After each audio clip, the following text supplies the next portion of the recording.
حافظ عادل اکرام کے بیانات کے لیے حافظ صاحب کے چینل کو سبسکرائب کیجیے۔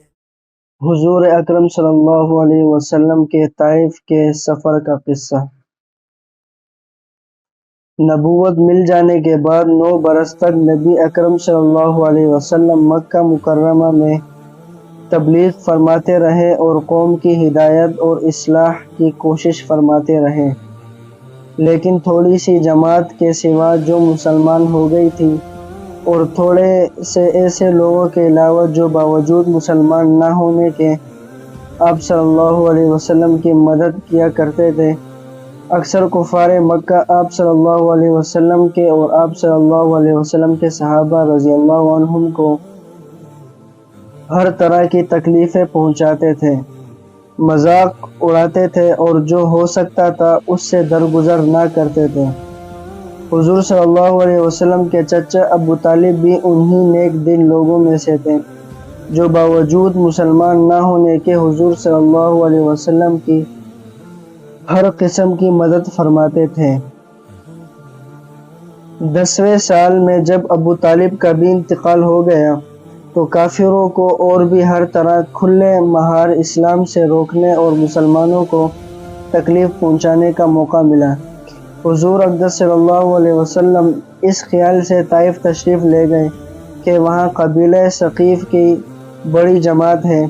اگر وہ قبیلہ مسلمان ہو جائے تو مسلمانوں کو ان تکلیفوں سے نجات ملے اور دین کے پھیلنے کی بنیاد پڑ جائے۔ وہاں پہنچ کر قبیلہ کے 3 سرداروں سے جو بڑے درجے کے سمجھے جاتے تھے گفتگو فرمائی اور اللہ کے دین کی طرف بلایا اور اللہ کے رسول صلی اللہ علیہ وسلم کی یعنی اپنی مدد کی طرف متوجہ کیا، مگر ان لوگوں نے بجائے اس کے کہ دین کی بات کو قبول کرتے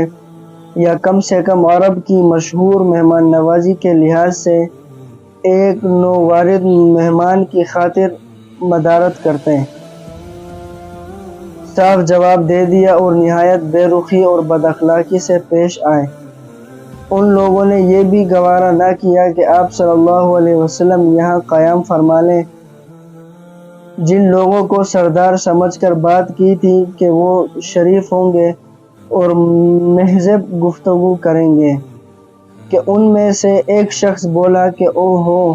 آپ ہی کو اللہ نے نبی بنا کر بھیجا ہے۔ دوسرا بولا کہ اللہ کو تمہارے سوا کوئی اور ملتا ہی نہیں تھا جس کو رسول بنا کر بھیجتا۔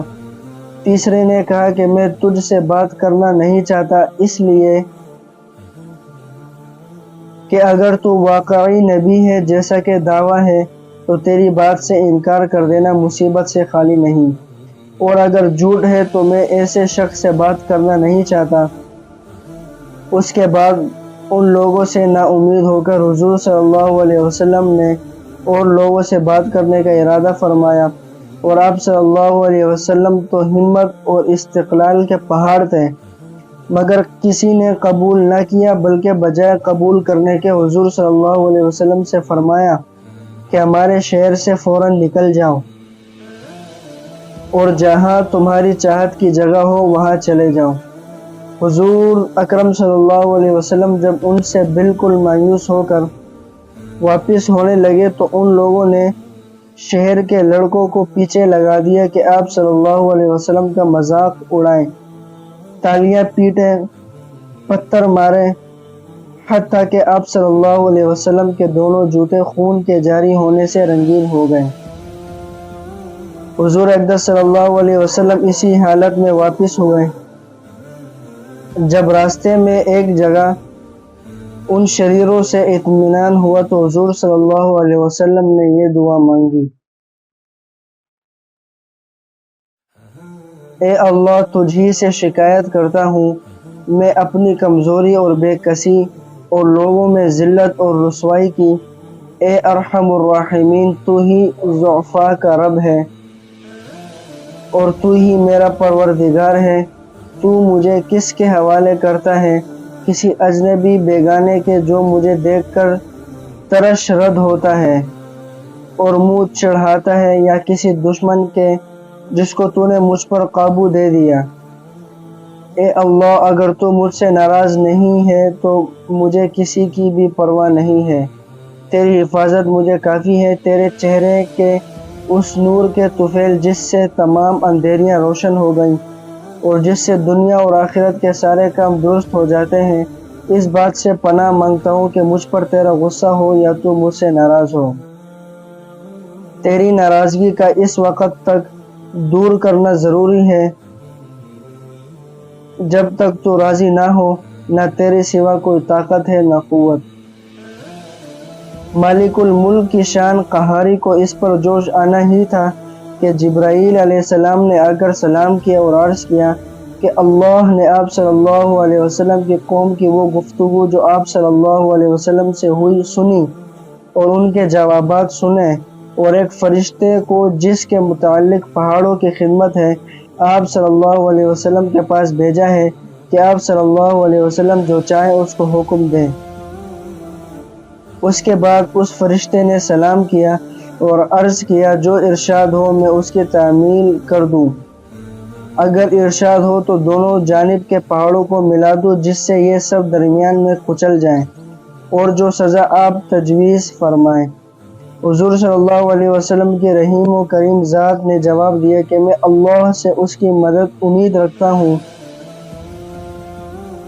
کہ اگر یہ مسلمان نہیں ہوئے تو ان کی اولاد میں سے ایسے لوگ پیدا ہوں جو اللہ کی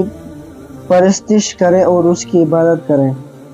یہ ہے اخلاق اس کریم ذات کے جس کے ہم لوگ نام لیوا ہیں کہ ہم ذرا سی تکلیف سے کسی کی معمولی سی گالی دینے سے ایسے بھڑک جاتے ہیں کہ پھر عمر بھر اس کا بدلہ نہیں اترتا۔ ظلم پر ظلم اس پر کرتے ہیں اور دعویٰ کرتے ہیں اپنے محمدی ہونے کا، نبی صلی اللہ علیہ وسلم کے پیرو بننے کا۔ نبی صلی اللہ علیہ وسلم اتنی سخت تکلیف اور مشقت اٹھانے کے باوجود نہ بد دعا فرماتے ہیں نہ کوئی بدلہ لیتے ہیں۔